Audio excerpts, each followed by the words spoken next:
Hindi ganun yung mga maranaw. Muntik nang hindi umabot yung score ko. Regular na ako.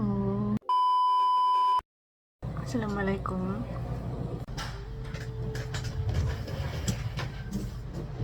Nakasulat sir kung anong site. Patawag sir. Ay, hindi ko alam. Ano ba number niyo sir? O, yung papel na lang. Papel lang. Ito na? Yes.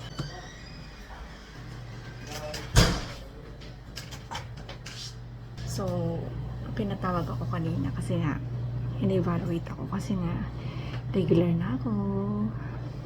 Madadagdagan na yung sahod ko ng konti lang, 2,000. Parang allowance siya. Tapos yung evaluation ko nakita ko, ang dami kong late. Muntik nang hindi umabot yung score ko dun sa kinukuha na score, ini-aim na score para maging regular. Kung hindi umabot yun, hindi ako makakapasok dito. Hindi ako magre-regular. Hindi tanggal ako sa work. Ang dami ko kasing late. 15 yung late ko. From June hanggang November 15. Kukwento ka pala yung kasama namin kanina. Kahapon yesterday pa. Yesterday, may nagreklamo sa kanina Muslim. Tapos gusto nila akong makipag-usap sa Muslim. Eh, hindi naman Maranaw yun. Eh, Maranaw ako. Parang Tausug yun eh. Kasi iba yung dialect nila. So, sobrang dismaya nung kasama namin na pinagalitan, nireklamo. Buong araw siyang wala sa mood. Yung mukha niya talaga, mapapansin mo, stress. Ay, parang dismayado.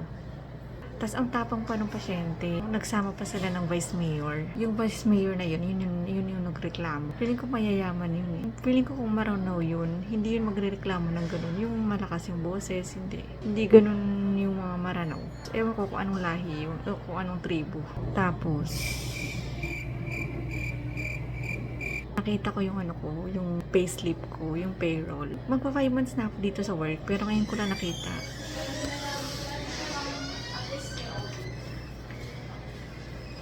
Ang mahal pala nang nadideduct sa akin pag nalilate ako, kaya parang ayoko na mag-late. Hindi pa nga nakuha ko yung half ng 13-month pay namin.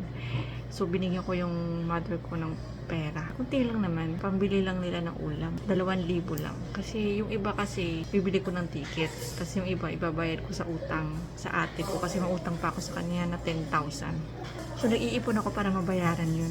Tapos, bibili pa ako ng ticket. Yung iba, iniipon ko nga kasi gagastusin ko sa Marawi pag uwi ko doon ng January. Inshallah. And then, patayin ko muna yung ilaw.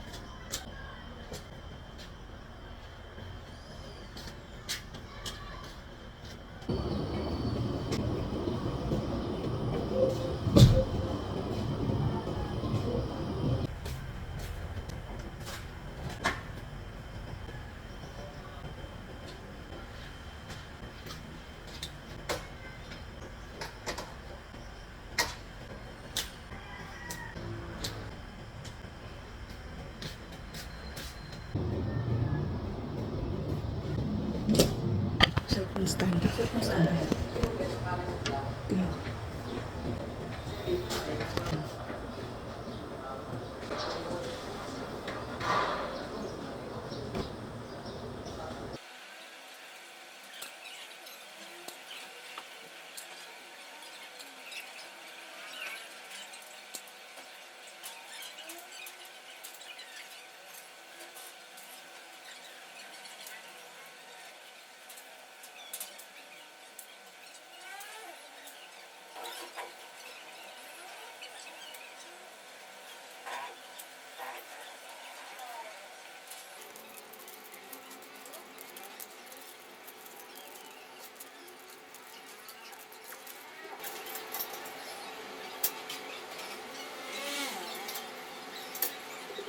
Oo nga, tapos sabi niya,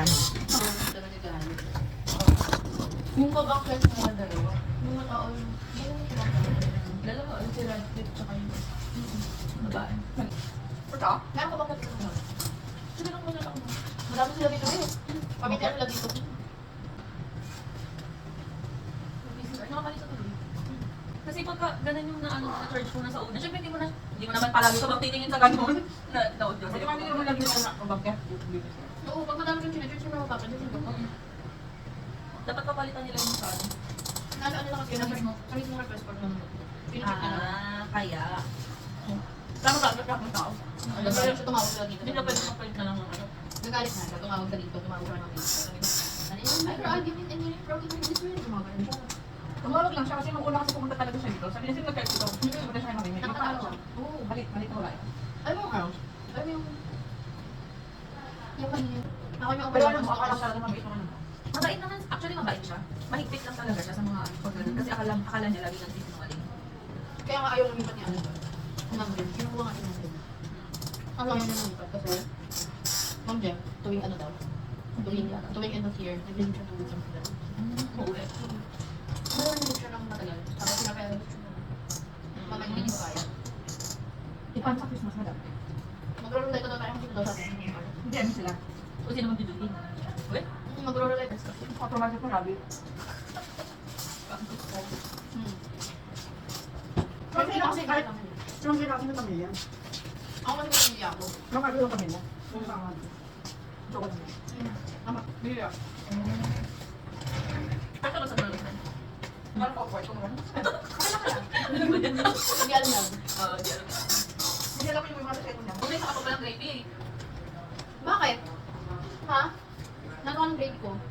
Ano ba kayo? Hindi pinakapan. Ano na, War? Bye! Bye, bye!